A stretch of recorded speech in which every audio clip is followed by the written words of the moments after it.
In the peaceful village of Featherwood, something extraordinary happened every day.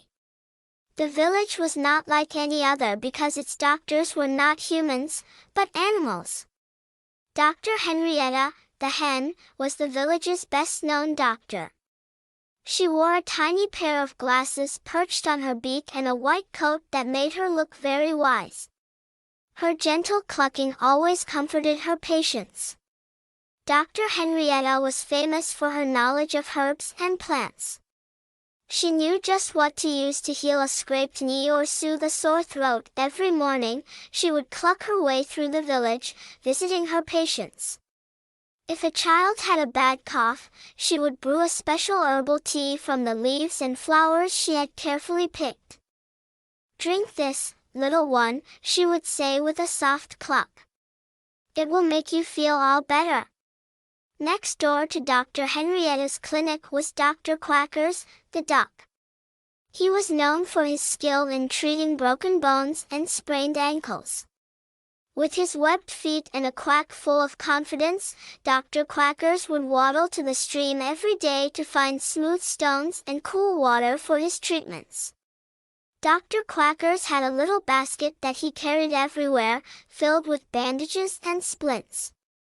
One day, Farmer Ben slipped and hurt his foot while chasing after his runaway piglet.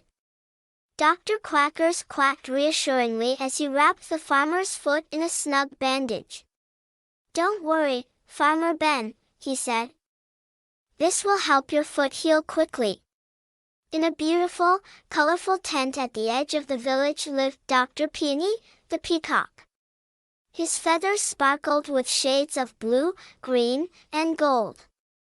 Dr. Peony was an expert in eyesight and hearing. With his keen eyes and beautiful fan of feathers, he could spot problems from afar and had a special way of making everything seem better.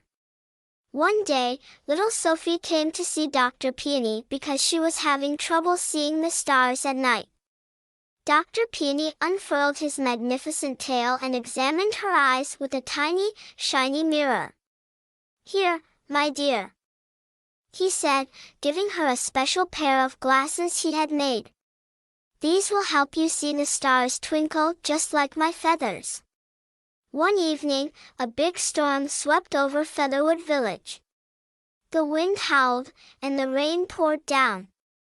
The villagers huddled in their homes, hoping the storm would pass quickly. When the storm finally ended, the village was a mess. Branches were scattered everywhere, and many roofs had holes. The next morning, Dr. Henrietta, Dr. Quackers, and Dr. Peony came together. "We must help our villagers." Dr. Henrietta clucked, her glasses slipping down her beak. "Yes, we must," quacked Dr. Quackers, flapping his wings. Dr. Peony nodded gracefully, his feathers shimmering. "Let's start at the village square," he said. The animal doctors set up a big tent in the village square. Dr. Henrietta brought her herbs and teas. Dr. Quackers filled his basket with bandages and splints.